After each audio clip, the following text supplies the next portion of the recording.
जय हिंद दोस्तों। Distribution system, इससे पहले की क्लासेस में मैंने देख लिया था कि जो फ्यूज से जुड़े कुछ टर्म होते हैं, कुछ पद होते हैं, उसके बारे में मैं चर्चा किया था। यदि आप उसको ना देखे हों तो उसको आप देख सकते हैं, तो अधिक बेटर आपको समझ में आ जाएगा। अन्यथा नहीं देखें तो हम प्रयास करेंगे कि इस वीडियो में उसके आगे की चीज़ उसको तो अभी मैं रिवाइज कर दूंगा, 2 मिनट लगेगा, और फिर उससे आगे की चीज़ें को हम समझेंगे यहाँ पास। तो इससे पहले मैंने बताया था फ्यूज से जुड़े कुछ टर्म, जो फॉल्ट करंट होता है, उस फॉल्ट करंट के दौरान एक बहुत ही उच्च मान की, हाई वैल्यू की जो करंट उस दौरान एक लूप चलती है, तो उस लूप का नाम मैंने दिया था यहाँ पास, ये करंट है। करंट का इस तरह से छोटे छोटे मान जो होते हैं, तो एक नियत एसी करंट की बात करें तो एक नियत वेव से वो चलती रहती है।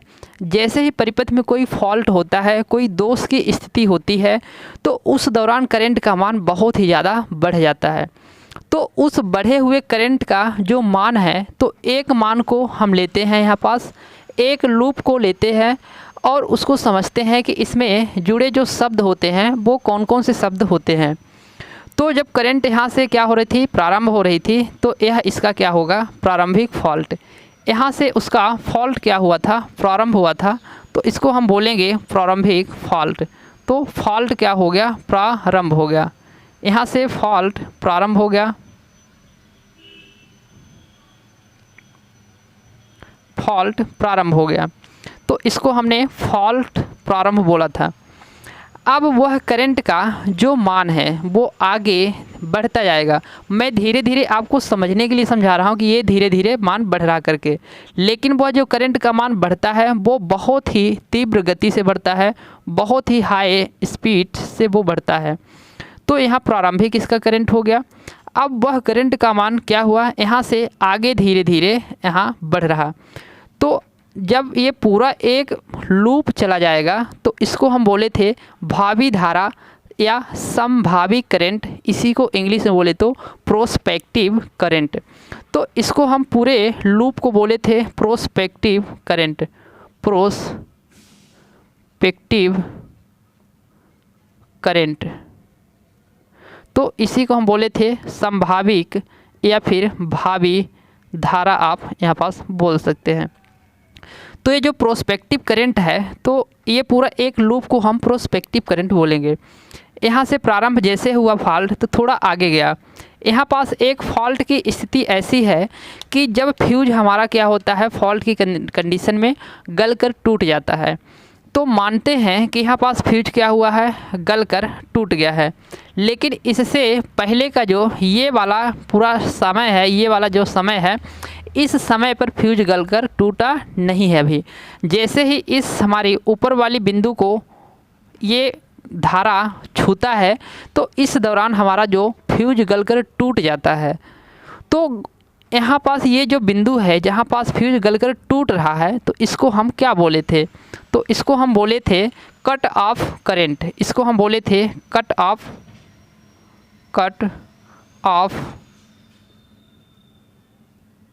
करंट। तो इस वाले हम पॉइंट को बोले थे कट ऑफ करंट।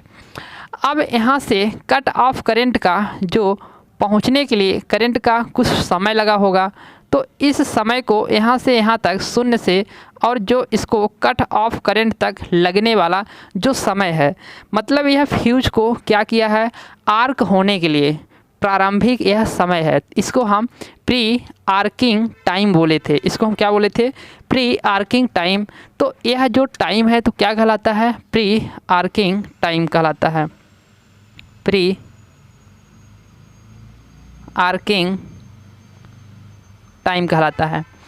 अब यहाँ हुआ क्या कि गलकर फ्यूज टूट गया, बिल्कुल लाल तप्त सुप्त हो गया और फ्यूज गलकर टूट गया। तो इस कंडीशन में अब फ्यूज जो है, तो या तो फिर इधर साइड लटका होगा या फिर इधर साइड लटका होगा। ये फ्यूज गलकर टूटेगा या इधर साइड लटकेगा या फिर इधर साइड, दो ही सिरे से टूटेगा। ये तो बीच से टूटेगा तो फिर यहाँ से ऐसे आके लटक जाएगा, या ऊपर से टूटेगा तो ऐसे लटक जाएगा, जो भी जहाँ भी जैसे भी हो। तो जहाँ से फ्यूज हमारा टूट कर अब क्या होगा, वो अलग हो गया, परिपथ से अब धारा प्रवाहित नहीं हो रही है। तो उस कंडीशन में फ्यूज से धारा प्रवाहित नहीं हो रही, तो वह धीरे धीरे अब ठंडा होगा। तो जो ठंडा हो रहा, तो मान लेते हैं कि यहाँ से ठंडा हो रहा या फिर यहाँ से ठंडा हो रहा, तो इसको हम एक इस प्रकार से रेखा खींचते हैं और यहाँ से यहाँ तक का जो एक टाइम होगा जो ठंडा होने में इसको क्या मिला, समय मिला या फिर समय लगा। तो इस समय को हम बोलेंगे आर्किंग समय, आर्किंग पीरियड या फिर आर्किंग टाइम, आर्किंग टाइम या फिर आर्किंग पीरियड बोल सकते हैं पास। तो यह दो शब्द हमको, तीन शब्द हमको जो नए मिले, एक प्री आर्किंग टाइम और एक आर्किंग टाइम। तो प्री आर्किंग टाइम और आर्किंग टाइम, इन दोनों को यदि हम कंबाइन कर दें तो यह हो जाएगा फ्यूज का टोटल ऑपरेटिंग टाइम। तो फ्यूज इतने ही टाइम में क्या हुआ है, पूरा ऑपरेट हुआ है। जो फ्यूज है तो इतने ही टाइम में क्या हुआ है, ऑपरेट हुआ है। तो ये फ्यूज का हो जाता है ऑपरेटिंग टाइम, फ्यूज का ऑपरेटिंग टाइम है। और इतने ही सारे जो शब्द निकल के आए हैं, तो इसको हम एक बार धीरे से परिभाषा को समझ लें और फिर हम आगे बढ़ते हैं। तो आपसे पूछे कि फॉल्ट करंट, फॉल्ट प्रारंभ, तो यह एक फॉल्ट प्रारंभ, जब फॉल्ट प्रारंभ हो रहा होता है उसको हम बोले हैं फॉल्ट प्रारंभ। कोई पूछे कि कट ऑफ करंट क्या है फ्यूज में, तो आप बताएंगे कि फॉल्ट के प्रारंभ से लेकर, जो फॉल्ट करंट होती है, फॉल्ट के प्रारंभ से लेकर उसके गल कर टूटने, वह जो फॉल्ट प्रारंभ होती है तो फॉल्ट प्रारंभ होकर जो फ्यूज को गल कर टूट जाता है, तो उसी को हम कहते हैं यहाँ कट ऑफ करंट कहते हैं, उसी को कट ऑफ करंट कहते हैं। अब जो प्री आर्किंग टाइम है, तो क्या कहेंगे इसको, कि फॉल्ट के प्रारंभ से लेकर और फ्यूज के टूटने तक का समय प्री आर्किंग टाइम कहलाता है। आर्किंग टाइम क्या कहलाता है, फ्यूज के उसमें दो धारा आप जोड़ लेंगे, मतलब फॉल्ट करंट आप जोड़ लेंगे शब्द, तो फॉल्ट करंट के प्रारंभ से लेकर फ्यूज के जो आर्किंग है उसके बुझने तक का जो टाइम लगता है उसको क्या कहते हैं, आर्किंग टाइम।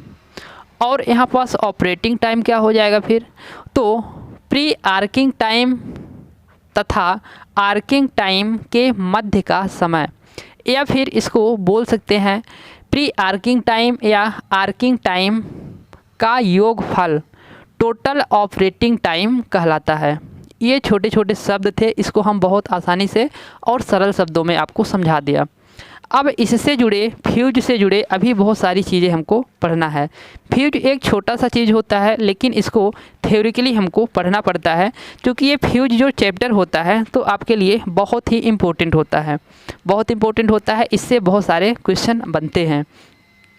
तो ये चीज़ मैं बताया था। और एक छोटी सी चीज़ याद दिला दें कि यदि फ्यूज को हम श्रेणी क्रम में और सर्किट ब्रेकर को श्रेणी क्रम में जोड़ते हैं, तो सबसे पहले कौन ऑपरेट होगा, तो वहाँ पास फ्यूज ऑपरेट होगा, क्योंकि फ्यूज का टाइम जो होता है बहुत कम होता है, 0.002 सेकेंड होता है, 0.002 सेकेंड होता है ऑपरेटिंग टाइम। और जो सर्किट ब्रेकर होता है तो इसका ऑपरेटिंग टाइम जो होता है 0.2 सेकेंड होता है, 0.2 सेकेंड होता है, 0.2 सेकेंड से 0.5 सेकेंड तक होता है। तो ये सर्किट ब्रेकर का है और ये फ्यूज का ऑपरेटिंग टाइम है। तो आपको बताना है कि सर्किट यदि इस परिपथ में जुड़ा है, सीरीज में दोनों जुड़े हैं, तो सबसे पहले ऑपरेट कौन होगा, फ्यूज ऑपरेट होगा। और फ्यूज जो होता है तो आपका शॉर्ट सर्किट करंट और ओवर करंट की स्थिति में काम करता है। ओवरलोड की स्थिति में कौन काम करेगा, सर्किट ब्रेकर करेगा, और ओवर करंट की स्थिति में ये फ्यूज करेगा। तो यहाँ पास लिखे हम, तो ओवर करंट, और ये किस में करेगा, ओवर लोड। तो यह दोनों एक छोटा सा अंतर है, छोटा सा बेसिक अंतर है, इसको आपको ध्यान में रखना है। तो ये चीज़ हम बताए थे पहले। अब इसमें हम थोड़ा पढ़ते हैं कि जो फ्यूज होता है उसकी जो रेटिंग हम लेते हैं, फ्यूज की रेटिंग होती है तो वो किस में होती है। ये हमारे क्वेश्चन में पूछा गया था, हमारे एग्ज़ाम में पूछा गया था कि फ्यूज की रेटिंग किस में होती है। पूछा तो ये गया था कि जो फ्यूज की रप्चरिंग कैपेसिटी रेटिंग है वो किस में होती है, लेकिन जब करंट रेटिंग को समझेंगे तभी हमको वो समझ में आएगा। करंट रेटिंग को समझते हैं तो अब हमारा जो टॉपिक रहेगा तो यहाँ पास करंट रेटिंग रहेगा कि करंट रेटिंग क्या है, फ्यूज की करंट रेटिंग क्या किस में होती है। तो आपको पता होना चाहिए कि करंट की यूनिट क्या होती है। ये चीज़ आपको पता होगा कि करंट की यूनिट क्या होती है, इकाई क्या होती है। तो उसमें करंट की यूनिट आप बताएंगे, सीधा सा बच्चों वाला चीज़ है कि एम्पियर में करंट को हम मापते हैं। तो करंट की रेटिंग किस में लेते हैं, तो करंट की रेटिंग लेते हैं एम्पियर में। तो करंट की यूनिट जो होती है तो एम्पियर में लेते हैं। तो यहाँ पास फ्यूज की यदि रेटिंग पूछता है तो फ्यूज की रेटिंग आपको क्या बताना है, तो फ्यूज की रेटिंग बताना है कि एम्पियर होती है। क्या होती है, एम्पियर होती है फ्यूज की रेटिंग।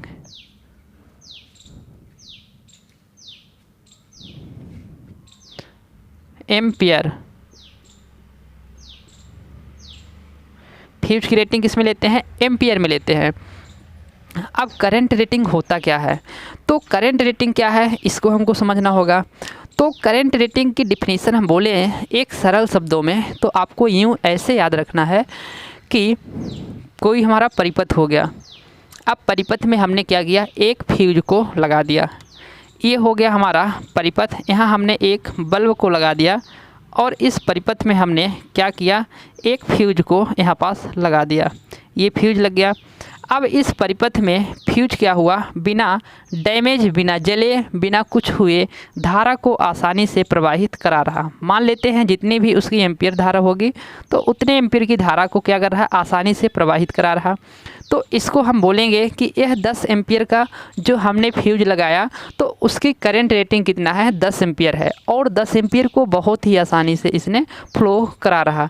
तो आपसे पूछेगा कोई, इंटरव्यू में ज़्यादातर पूछा जाता है कि करंट रेटिंग क्या होती है, तो आप बताएंगे कि परिपथ में वह करंट का मान जिस मान पर करंट को आसानी से फ्यूज बिना जले, बिना फॉल्ट हुए, बिना जले आसानी से धारा को प्रवाहित करा सके, वह उसकी करंट रेटिंग होती है। करंट रेटिंग क्या होती है, परिपथ में धारा को फ्यूज बिना जले, बिना डैमेज हुए आसानी से करंट को, धारा को प्रवाहित करा सके, वह उसकी करंट रेटिंग कहलाती है। एक बात आपको जो याद रखने की चीज़ है, तो इसमें करंट जो होती है तो करंट आपकी 2-3 प्रकार से आप बोल सकते हैं, एक आरएमएस, एक एवरेज, एक अधिकतम। तो इसमें से करंट का कौन सा मान लेते हैं जो करंट यहाँ पास फ्यूज की रेटिंग ये दर्शाता है। तो जो फ्यूज की रेटिंग यहाँ पास मापी जाती है तो वो करंट की कौन सी वैल्यू होती है, तो वो होती है आरएमएस वैल्यू। तो यहाँ पास आरएमएस वैल्यू को आप विशेष रूप से याद रखेंगे। एवरेज वैल्यू देता है, अधिकतम वैल्यू देता है, कोई वैल्यू देता है तो उसमें आपको क्या टिक करना है कि आरएमएस वैल्यू। आरएमएस वैल्यू पर क्या करता है, यह फ्यूज काम करता है। फ्यूज की जो करंट रेटिंग होती है वो कौन सी रेटिंग को देखता है, वो आरएमएस वैल्यू को देखता है। ये भी बहुत इंपॉर्टेंट होता है। तो इसमें करंट रेटिंग आपको समझ में आ गया होगा। अब एक ही शब्द और आपको यहाँ पास देखने को मिलेगा कि करंट रेटिंग के अलावा मिनिमम फ्यूजिंग करंट ये क्या होती है, फिर मिनिमम फ्यूजिंग करंट क्या होती है। मिनिमम फ्यूजिंग करंट, तो मिनिमम फ्यूजिंग करंट क्या है, तो मिनिमम फ्यूजिंग करंट किसको हम बोलेंगे, तो फ्यूजिंग करंट का तात्पर्य यह है कि उसने क्या किया था, धारा को बहुत ही आसानी से प्रवाहित करा दिया था। किसने, बिना जले। करंट रेटिंग जो होती है वो बिना जले फ्यूज धारा को आसानी से प्रवाहित करा दिया था। तो मिनिमम करंट का क्या मतलब हुआ, तो मिनिमम करंट का मतलब कि वह मिनिमम, वह न्यूनतम, वह कम से कम करंट जो फ्यूज को जलकर तोड़ देती है, मतलब फ्यूज को हीट कर देती है, जला देती है। तो वह न्यूनतम करंट जो फ्यूज को जलकर तोड़ देती है या जलाकर तोड़ देती है, तो वह उसका क्या कहलाता है? मिनिमम फ्यूजिंग करंट कहलाता है। मतलब फ्यूज को डैमेज करने के लिए वह कम से कम जो करंट होगी वही करंट कहलाएगी, आपकी मिनिमम फ्यूजिंग करंट कहलाएगी। ठीक है, तो यहाँ पास एक शब्द और आपसे पूछ लेता है कि आप बताओ कि फ्यूजिंग फैक्टर क्या होता है बाबू? फ्यूजिंग फैक्टर क्या होता है? तो फ्यूजिंग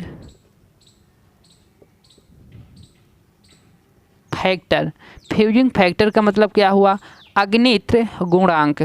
आपको ये पता होना चाहिए कि जो फैक्टर शब्द यदि आता है उसमें 100% है कि वह दो शब्द होंगे और वह दोनों शब्द एक दूसरे के अनुपात में होगा, रेशियो में होगा।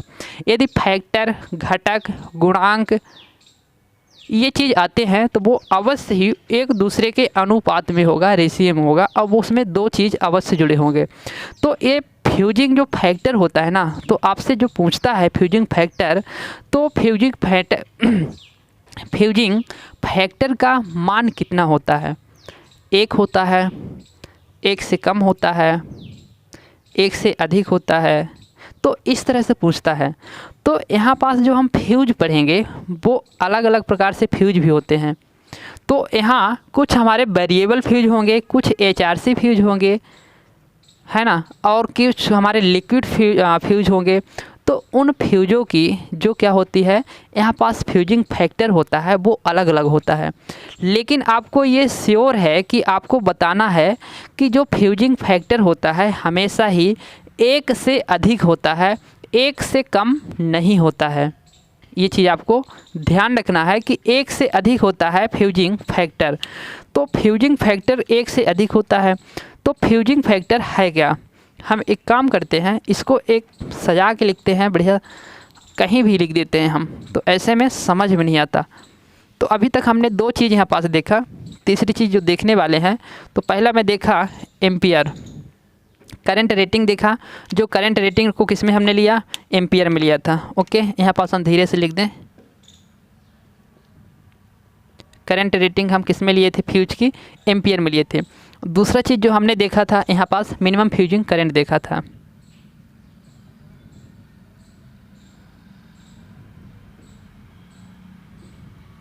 मिनिमम फ्यूजिंग करंट, इसको क्या बोल सकते हैं आप? न्यूनतम अग्नित्र धारा, इसको हिंदी में बोलेंगे आप। और जो तीसरा चीज़ हमने देखा था, क्या देखा था? अब देखने वाले जो थे, तो हम फ्यूजिंग फैक्टर देखने वाले थे। फ्यूजिंग फैक्टर, तो फ्यूजिंग फैक्टर क्या होता है? अग्नित गुणांक क्या होता है? तो फैक्टर मैंने बताया 2 वैल्यू का अनुपात होता है, दो चीज़ों का अनुपात होता है। तो यहाँ पास वह दोनों चीज़ कौन सी होगी? आपकी एक मिनिमम फ्यूजिंग फैक्टर होगा और एक आपका करंट रेटिंग होगा। तो यहाँ पास मिनिमम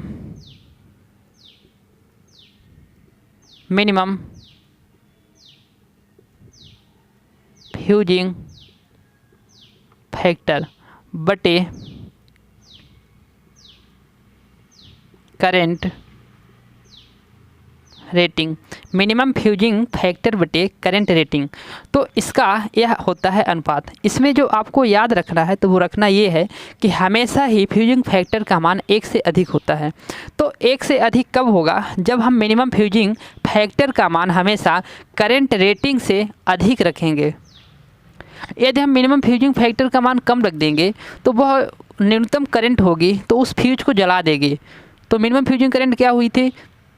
वह न्यूनतम करंट जो फ्यूज को डैमेज कर देती थी, वह मिनिमम करंट थी। तो फ्यूज को हमको डैमेज थोड़ी कराना है भैया, यहाँ पास फ्यूज को हमको रखना है। जितनी हमारी धारा प्रवाहित होगी, यदि उससे कहीं धारा ज़्यादा प्रवाहित होती तब हमारा फ्यूज वहाँ पास डैमेज हो, हम यही चाहते हैं। तो वहाँ मिनिमम फ्यूजिंग फैक्टर का मान, सॉरी यहाँ पास मिनिमम फ्यूजिंग फैक्टर नहीं करंट होगा, मिनिमम फ्यूजिंग करंट करंट का मान क्या करेंगे, हम यहाँ पास ज़्यादा रखेंगे। इसको 2 रखते हैं तो इसको हम 1 ही रखेंगे, मतलब हमेशा ज़्यादा रखेंगे। तो इसमें ज़्यादा किसको रखते हैं, करंट रेटिंग को या मिनिमम फ्यूजिंग फैक्टर को। तो मिनिमम फ्यूजिंग फैक्टर को ज़्यादा रखते हैं अपेक्षाकृत करंट रेटिंग की। तो यहाँ जो यदि हम बात करें तो इसका मान हमेशा क्या होता है, हमेशा 1 से अधिक होता है। इसका मान हमेशा 1 से अधिक होता है। किसका मान हमेशा 1 से अधिक होता है, तो फ्यूजिंग फैक्टर का मान जो होता है हमेशा 1 से अधिक होता है। तो इसमें हम लिखेंगे फ्यूजिंग फैक्टर का मान हमेशा 1 से अधिक होता है। ओके, अब जो HRC फ्यूज का हम देखते हैं, रीवेरिएबल फ्यूज का हम देखते हैं कि कितना मान होता है। तो आपका जो यहाँ पास हम रीवेरिएबल या किटकैट फ्यूज का देखते हैं तो जो उसका मान होता है तो आपका होता है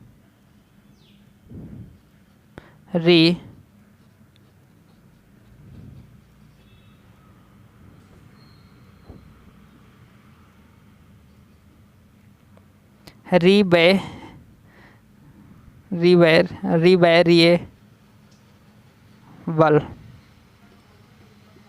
फ्यूज या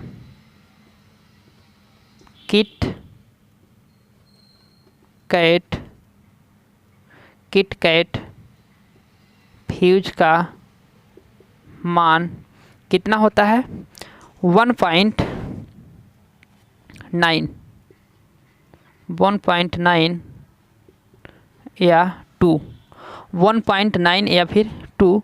यहाँ पास आप बताएंगे इसका फ्यूजिंग फैक्टर जो होता है तो वो 1.9 या 2 होता है।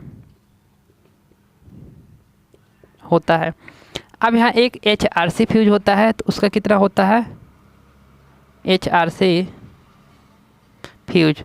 तो HRC फ्यूज को होता है 1.45 इसका होता है फ्यूजिंग फैक्टर।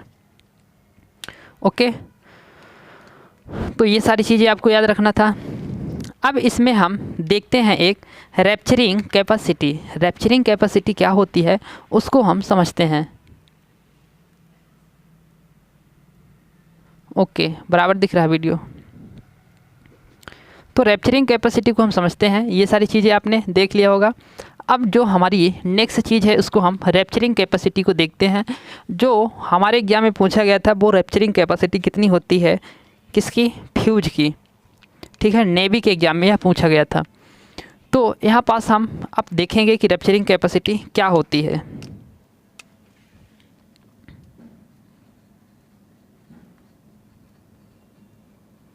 रैप्चरिंग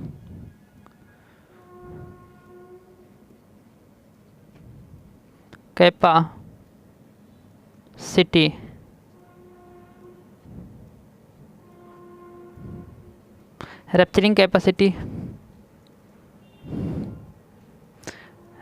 इसको ऐसे लिखते हैं, रैप्चरिंग या ब्रेकिंग कैपेसिटी, इसी को हम बोलते हैं, ब्रेकिंग को भंजन क्षमता को हम देखेंगे। तो इसका मतलब क्या होता है, तो फ्यूज में जो भंजन क्षमता होती है, ब्रेकिंग कैपेसिटी होती है या फिर रप्चरिंग।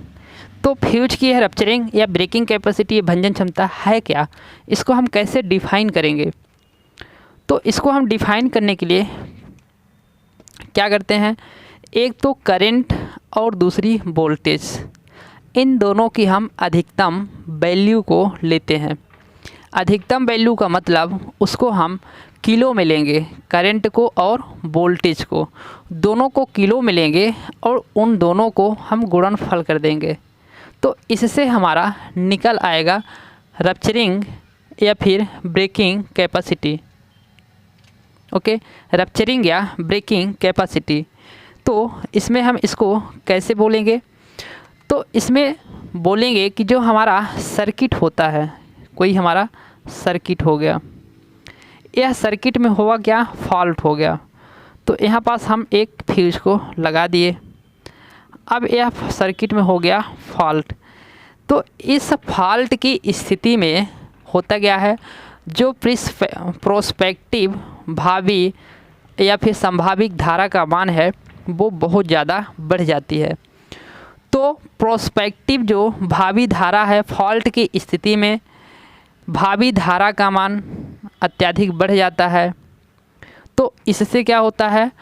उसमें आई स्क्वायर आर उत्पन्न होता है, आई स्क्वायर आर उत्पन्न होगा। तो फिर जो फ्यूज हम लगाए रहेंगे तो वह फ्यूज क्या होगा? हमारा जल जाएगा, वो फ्यूज हमारा जल जाएगा।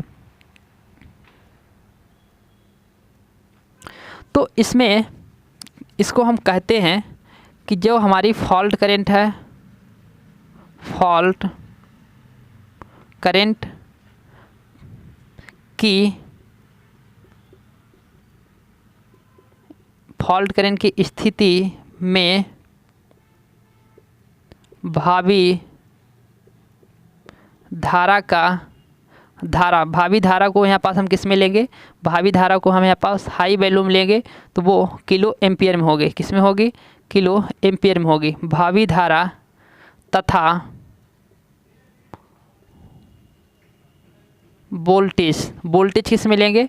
तो वोल्टेज यहाँ हम हाई वैल्यू में लेंगे, तो यहाँ भी हो जाएगा के भी। तो फॉल्ट करंट की स्थिति में भावी धारा तथा वोल्टेज का गुणनफल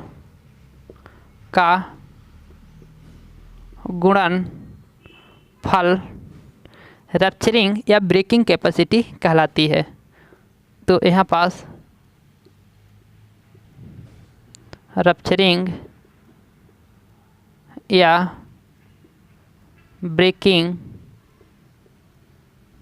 कैपेसिटी कहलाती है। तो इसको हम जब रप्चरिंग कैपेसिटी को हम इसका मान को हम निकालते हैं, तो इसकी जो फ्यूज की रप्चरिंग या ब्रेकिंग कैपेसिटी होती है वो किस में लिया जाता है, ये वाला पूछा गया था। तो जैसे हम करंट रेटिंग को एम्पियर में लिए, ठीक उसी प्रकार से इसको हम रप्चरिंग या ब्रेकिंग कैपेसिटी को किस में लेंगे? यहाँ पास के है, के भी है, और यहाँ पास के ए है। तो इसको हम के ए को ले लिए, गुणनफल के भी को ले लिए। के का यहाँ पास हम के का मतलब क्या होता है? 1000 होता है। के का हम 1000 का गुणा करेंगे तो ए 10 की पावर 3 होता है, और 10 की पावर 3 इसको हम गुणा करेंगे तो हो जाएगा 10 की पावर 6, और 10 की पावर 6 को आपको पता होगा मेगा बोलते हैं। तो इस के स्थान पे हम मेगा ले लेंगे, और यहाँ पास ए है तो ए को ले लेंगे, और यहाँ पास भी है तो भी को ले लेंगे। तो कुल मिला के हमारा आ गया MVA आ गया, MVA। इसको हम ऐसे लिख देंगे MVA। तो इसमें हम जो रप्चरिंग या ब्रेकिंग कैपेसिटी को, इससे पहले बताया मैं, फ्यूज की रप्चरिंग या ब्रेकिंग कैपेसिटी को किस में लेते हैं? MVA में लेते हैं। तो वो कैसे हम लिए, ये चीज़ आपको समझ में आ गया होगा कि इसको हम MVA में लेते हैं। तो ये होती है इसकी रप्चरिंग या ब्रेकिंग कैपेसिटी, इसको हम MVA में लेते हैं, मेगा वोल्ट एम्पियर में लेते हैं। अब यहाँ पास हम करेंगे फ्यूज का क्लासिफिकेशन, फ्यूज का वर्गीकरण करेंगे। अभी ये फ्यूज के बारे में बेसिक छोटी छोटी जानकारी थी, अब फ्यूज का हम करेंगे वर्गीकरण। तो वर्गीकरण करेंगे, तो इसमें हम फ्यूज की वर्गीकरण को करते हैं और देखते हैं कि कितने प्रकार से किस किस लेवल के फ्यूज होते हैं जो हम घरों में यूज करते हैं, इंडस्ट्री क्षेत्र में यूज करते हैं, हर जगह यूज करते हैं फ्यूज को। तो वो कितने वैल्यू के होते हैं और कौन से फ्यूज होते हैं। तो यहाँ पास फ्यूज का वर्गीकरण,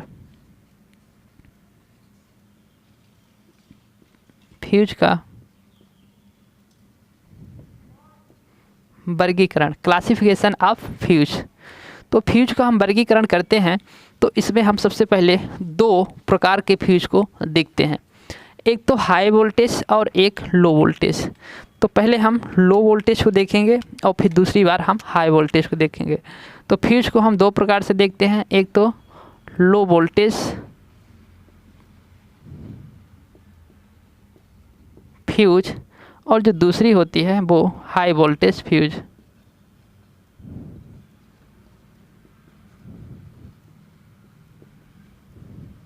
हाई वोल्टेज फ्यूज। तो लो वोल्टेज फ्यूज में हमारा कौन कौन सा फ्यूज आता है? तो लो वोल्टेज फ्यूज में हम फ्यूज को देखते हैं, एक तो अपना हो गया रीवेरिएबल। कैसा? रीवेरिएबल। तो वो कैसा रहता है? जो रीवेरिएबल होता है वो होता है इनक्लोज होता है, इनक्लोज्ड होता है, मतलब अर्धबंद। तो उसको हम बोलेंगे क्या? Semi close. समझाएंगे पूरी चीज़, बस अभी इसके प्रकार को देख रहे हैं। सेमी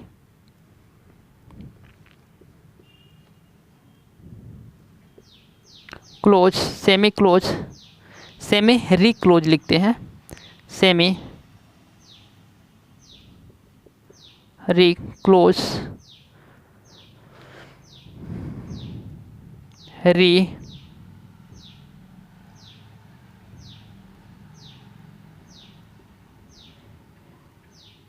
रीवेरिएबल फ्यूज, या फिर इसी को क्या बोलते हैं? या किट कैट फ्यूज। तो ये हो गया हमारा इसका पहला प्रकार। और इसी का जो दूसरा प्रकार होगा वो लो वोल्टेज HRC फ्यूज होगा। यहाँ पास लो वोल्टेज को हम L भी लिखते हैं, HRC। HRC का मतलब हाई रप्चरिंग कैपेसिटी। रप्चरिंग का मतलब अभी तक जो हमारा ये फ्यूज था तो क्या था? ये वाला फ्यूज हमारा कैसा था? लो रप्चरिंग का था। अब इसको हम फिर हाई रप्चरिंग का बना दिए, तो हाई रप्चरिंग कैपेसिटी। तो इसको हम HRC फ्यूज बोले। और जो हमारा C नंबर है तो HRC fuse with tripping device. Tripping with मतलब साथ में उसमें क्या रहेगा? ट्रिपिंग युक्ति रहेगी, ट्रिप करने की युक्ति रहेंगे। तो ये हमने किस में देखा? अभी लो वोल्टेज में देखा। हाई वोल्टेज में हमने दो प्रकार से देखेंगे हम। तो एक तो देखेंगे HRC फ्यूज। तो HRC फ्यूज कैसे? High voltage HRC fuse, high voltage HRC fuse. और जो दूसरा देखेंगे वो high voltage liquid fuse, high voltage liquid fuse. तो ये हम इसमें दो प्रकार से देखेंगे और लो वोल्टेज में हम तीन प्रकार से देखेंगे। तो सेमी रिक्लोज रिवेरिएबल फ्यूज या किटकैट फ्यूज, इससे क्या तात्पर्य हुआ? तो इससे मतलब यह है कि यहाँ जो हम फ्यूज घरों में यूज करते हैं, क्या करते हैं? जो फ्यूज को हम घरों में यूज करते हैं उसी फ्यूज की यहाँ पास क्या किया गया? चर्चा किया गया। तो इस प्रकार से हम एक ले लिए अपने घरों में चीनी मिट्टी का फ्यूज को ले लिए। अब जो चीनी मिट्टी का फ्यूज को हम लिए हैं तो उसको हम दूसरे कलर से दर्शा दें तो इसका हम ग्रीफ बोलते हैं। तो इसके हम ऊपरी वाले भाग को क्या करते हैं? खच्च से निकाल देते हैं। तो निकालते हैं तो इसमें क्या होता है? बहुत गर्म रहता है, और जैसे गर्म को हम टच करते हैं हाथों से तैसे ही हमको बहुत जलता है, तो फिर हम कपड़े वगैरह लेके निकालते हैं।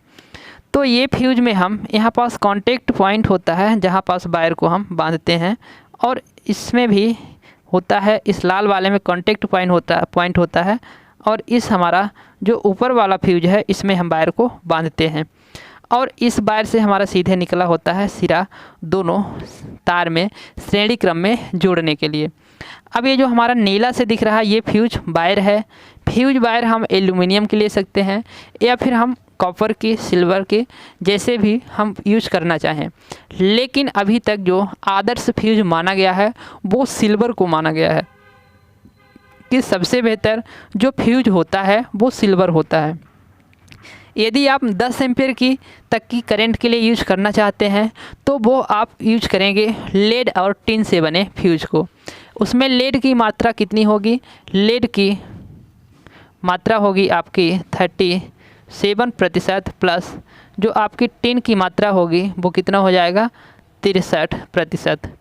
तो आप इससे बने फ्यूज को क्या करेंगे? 10 एम्पियर के लिए आप यूज करेंगे तो ये बहुत बेटर माना जाता है। लेकिन जो आदर्श फ्यूज होता है वो आप सिल्वर को लेते हैं। किसको लेते हैं? सिल्वर को। तो सिल्वर को आदर्श फ्यूज क्या माना गया है। तो यहाँ पास हम वायर को, कोई भी वायर को ले सकते हैं, जो हमारे ऊपर डिपेंड करता है, जो हमारे पास अवेलेबल हो उसी वायर को यहाँ पास हम यूज करते हैं। तो इस वाले को हम बोलते हैं फ्यूज को कैरियर बोलते हैं। कैरियर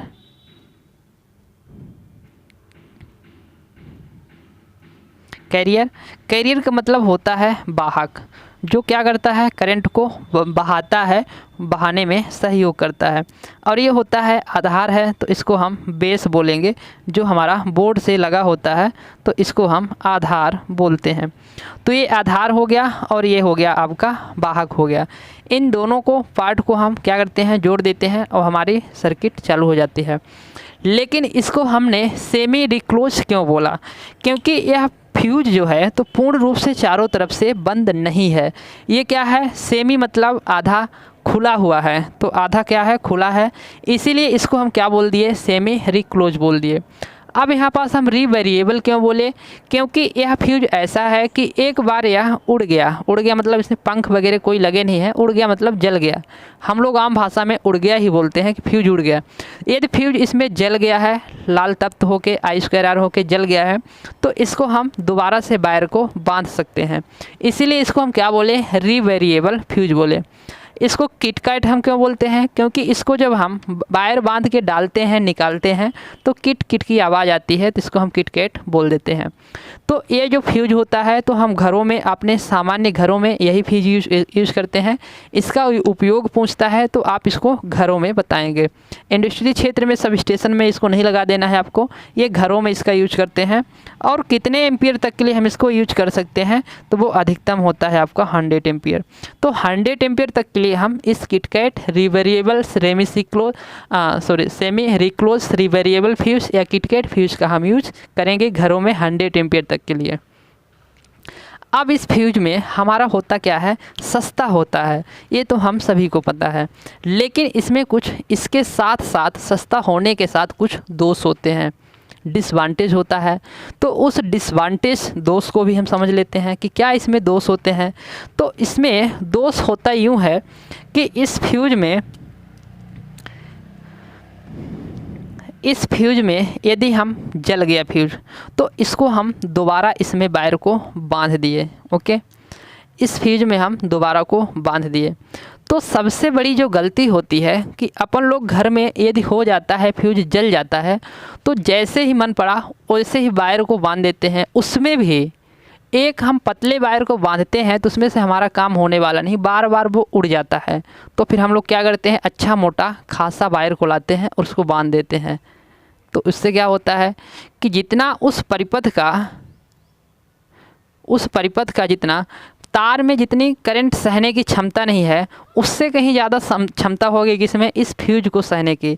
तो यदि ज़्यादा करंट हुआ भी फॉल्ट की स्थिति में, तो सबसे पहले करंट को सहने की क्षमता किस में है? इस फ्यूज में है। तो ये तो सह लेगा, ये तो उड़वा ही नहीं करेगा। तो हमारा उड़ के आ जाएगा, पूरा तार है वहाँ पास जल जाएगा। तो हम लोग ये सबसे ज़्यादा जो गलती करते हैं, तो यहाँ पास फ्यूज को, कोई भी तार को, कितने भी मोटे वायर को हम बांध देते हैं। तो ये सबसे बड़ी हमारी इसमें गलती होती है। तो यह भी इसका एक क्या होता है? दोष होता है। हम यहाँ पास फ्यूज को, दोष को समझने के लिए एक फ्यूज के वायर के टुकड़े को यहाँ पास ले लेते हैं और इस फ्यूज के वायर की सहायता से समझेंगे दोष को, तो हमको थोड़ा आसानी से समझ में आएगा और समझने में काफ़ी मज़ा आएगा। ये हो गया हमारा फ्यूज वायर। तो इस फ्यूज वायर को हमने यहाँ पास लगाया, तो लगाने के दौरान हमने क्या किया, किसी भी तरह के वायर को लगा देते हैं, हाई रेजिस्टेंस वायर को लगा देते हैं, जैसे भी वायर हो। तो लगाने में सबसे बड़ी गलती होती है, ये है इसका क्या है, फर्स्ट दोष है। इसमें जो दूसरा दोष हमको देखने को मिलता है, तो इस वायर की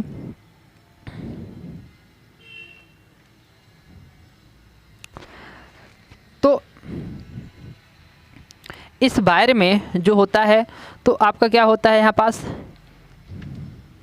इस वायर में आपका जो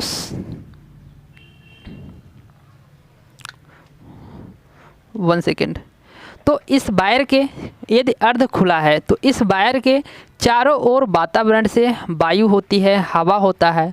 तो हवा में हमारी होती है नमी, और जो नमी क्या करता है, इस वायर को प्रभावित करता है।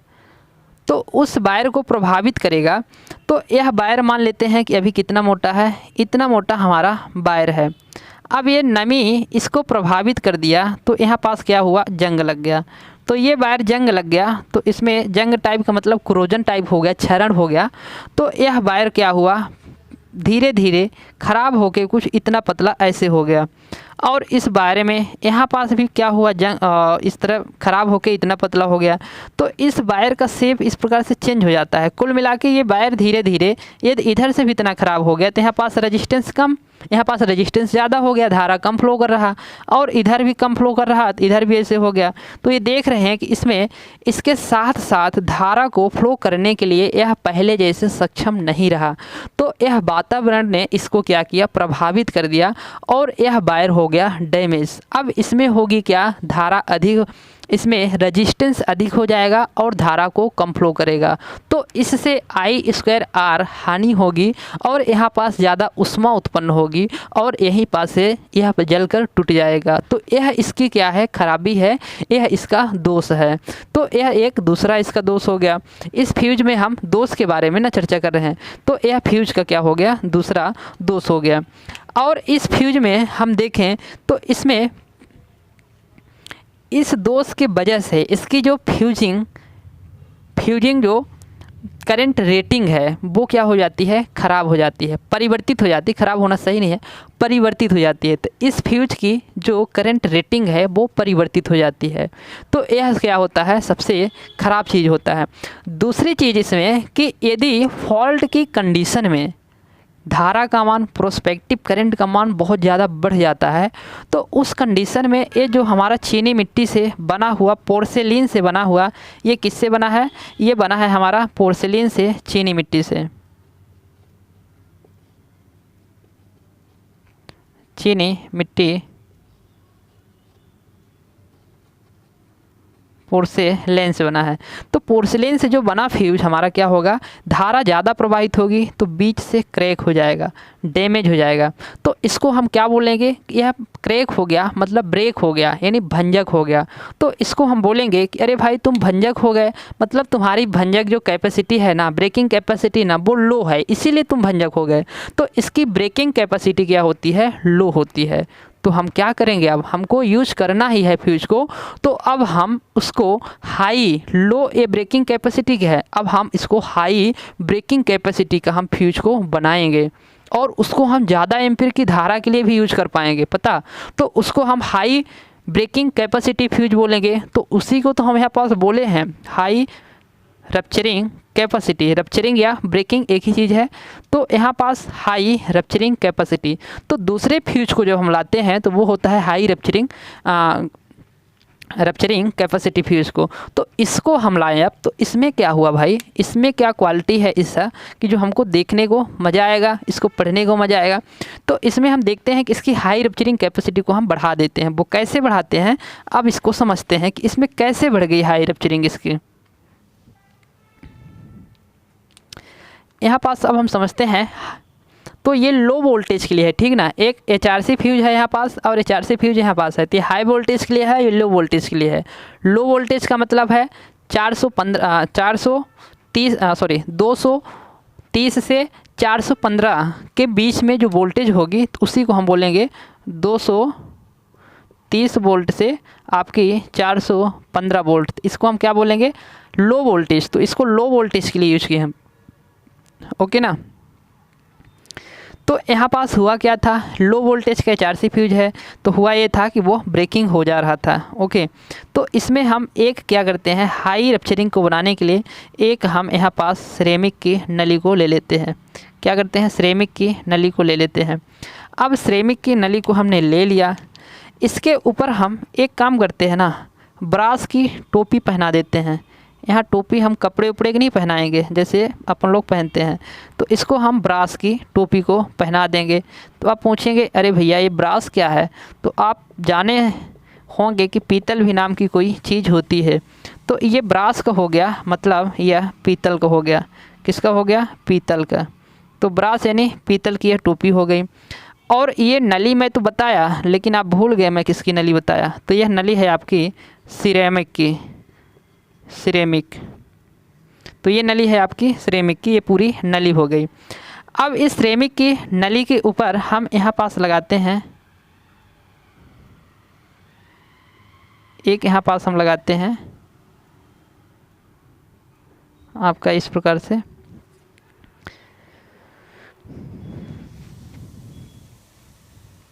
सिरेमिक की नली के ऊपर एक हम यहाँ पास मोटी सी परत को लगा देते हैं।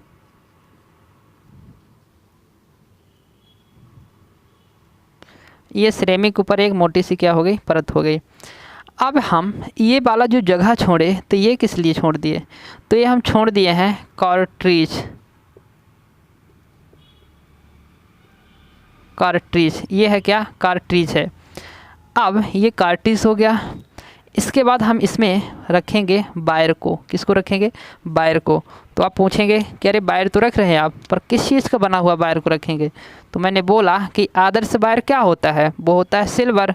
तो यहाँ पास हम सिल्वर को ही रखेंगे, सिल्वर। तो सिल्वर यानी चांदी के वायर को हम यहाँ पास लगा देंगे। अब यहाँ पास क्या करेंगे, हम कुछ इसमें ऐसा उपाय करते हैं कि जिससे यह फ्यूज वगैरह हो, तो इसको आग को बुझाने के लिए फास्ट प्रोसेस हो, फास्ट प्रक्रिया हो, तो यहाँ पास हम क्वार्ट्ज का पाउडर भर देते हैं। क्या भर देते हैं, क्वार्ट्ज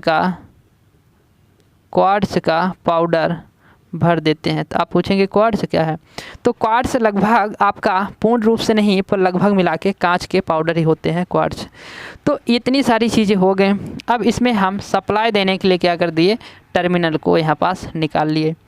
ये हो गया हमारा फ्यूज। अब इसकी प्रोसेस कैसी होती है, कार्यविधि कैसी होती है, तो यहाँ से हुई धारा प्रवाहित।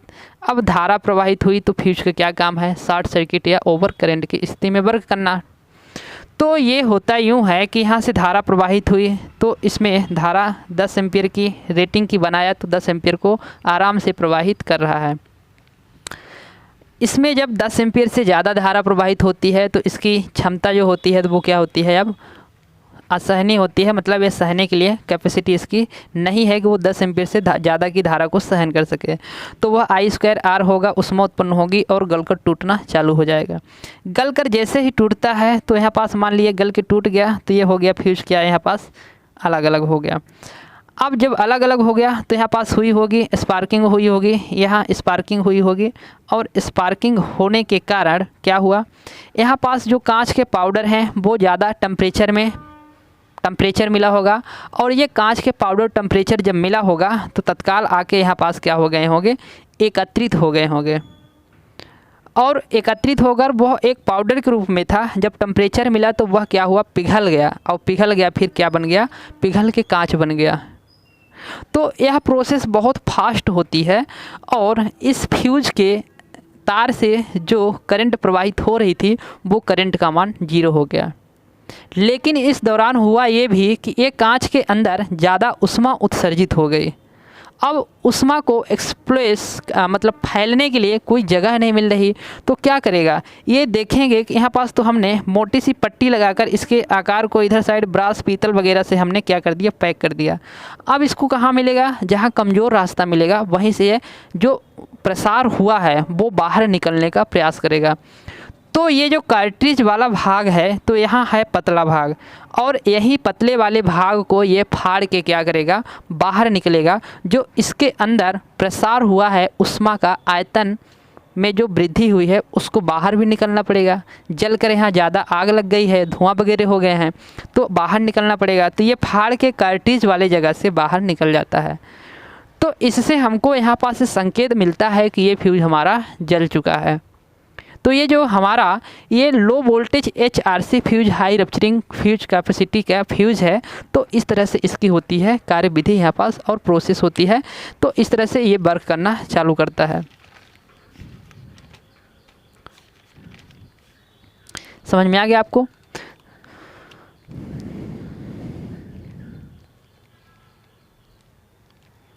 तो इस फ्यूज को फिर हम दोबारा यूज नहीं कर पाएंगे क्योंकि इसके अंदर हम वायर को नहीं बांध पाएंगे, इसलिए इसका रिवेरिएबल वगैरह कुछ नाम नहीं है। इसको हम एक बार यूज करेंगे और दोबारा से इसको फेंक देंगे, फिर से नया हम यूज करेंगे। तो ये ध्यान रखना है आपको कि इसको हम एक बार के अलावा दोबारा सा यूज नहीं कर पाएंगे। ओके, ये चीज़ समझ में आई होगी।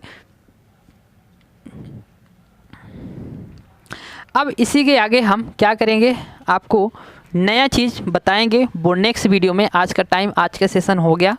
अब नेक्स्ट वीडियो में आपको हम लेके आएंगे, अभी हमारा HRC फ्यूज ट्रिपिंग डिवाइस है और फिर हमारी हाई वोल्टेज और लिक्विड फ्यूज, ये पढ़ने में बहुत मज़ा आएगा आपको।